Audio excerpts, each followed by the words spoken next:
Hello, good morning mga katalpates. Nandito nga pala kami ngayon sa Kailugan. Dito nga pala kami ngayon sa Balay-Balay sa may tinatawag nila na Tulay na Bakal. Nabalitaan kasi namin na marami dito ngayon Kempi at kaya hindi na kami nagpadalos-dalos pa. Kaya guys, tara na. Kitang-kita nga naman natin dito si Samang eto at hindi nga nang pahuli at sumisid agad. Ito namang ilog ay hindi kalaliman pero malinaw. Kaso nga lang ang problema dito pag sumisid ka, napakaliit naman ng tubig.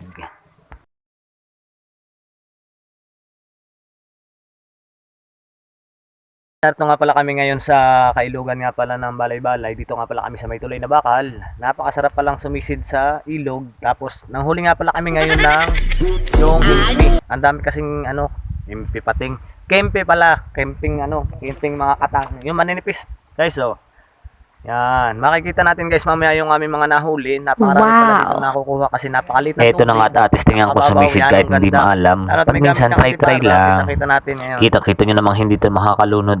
Sa napakaliit naman tubig na rin hanggang talampakan lang ang taas ng tubig. Aba, ay hala, ikaw pang malunod ay awang ko lang. Abay, ari nga palang antipara ko hindi naman ari kagandahan at ari parang laruan lang ng bata. Kasi ari nakuha ko lang sa kabinang tatrabaho na ari ginagamit ng mga bata panisid doon sa tubig. Kaya ito, dinalakot ng aking napakinabangan din. Na nga po hindi magkaantindihan, may pagsisid, may pagtuwad-tuwad din, may pagdapa-dapa, napakababaw kasi ng tubig kaya hindi ka na makakasisid ng malalim. At padungaw-dungaw lang ako sa ilalim ng bato, tingin-tingin kung may makakapa, kasi nakakatakot at napakasakit naman makasipit ng mga katang dito.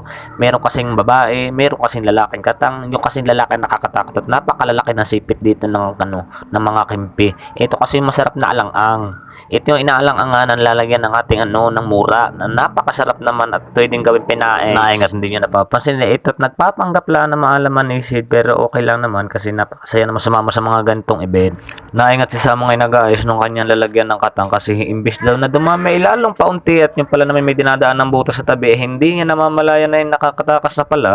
Nga guys at kitang-kita natin at napakalinaw ng tubig, medyo maliit siya kaya medyo kitang-kita natin yung mga lumot sa tabi tsaka sa ilalim kaya napakadali manghanap ngayon ng kempe. Naingat kami nakaramdam na ng kaunting lamig at syempre nakalam na rin ng aming sikmura kaya kami tumigil muna, umahon muna kami ng kauntian at kami nagsiga at kasi dumadagim na naman ay delikado naman kami hindi makapagluto at pag nabasa ang panggatong ay nakaw ay hindi lilingas kaya kami pumunta muna sa pangpang at nagsiba kami ng panggatong para kami makapagparikit.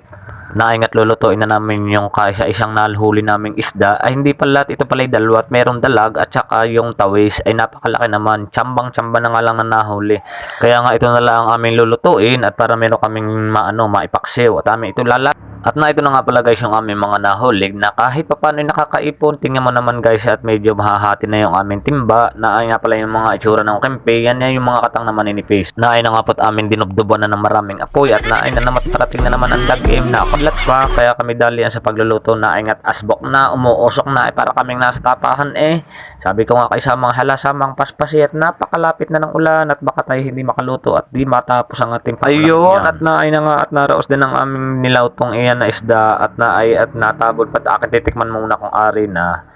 Natikman na nga Little Fish at okay na daw, good na kaya tara guys, kakain na muna tayo talaga kami dapil na baskad na nga amin tiyan, alay parang moryatik na. Naay nga palit kami tatatlo lang magkasama din sa ilog, kaya naay at kami solve din sa aming luto ang maliit na cute na kalderong ari tapos yung aming dalang kanin ay tamang-tama lang sa aming tatlo. Naay nga pala yung kasama namin si tatay naman, naglalagay ng kalamansi sa pa at nadali daw naman siya ng lupo ay muntik daw mapilipilay na at kinukulanin daw pati ang kanyang hita.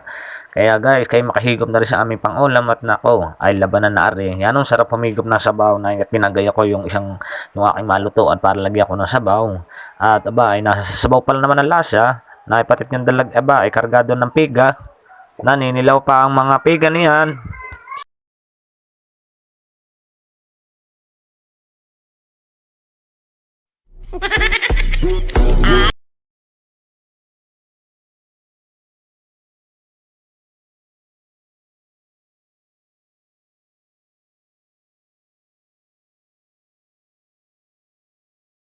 Tingnan nyo naman at talaga nagpapatigtigan pa sa kainan.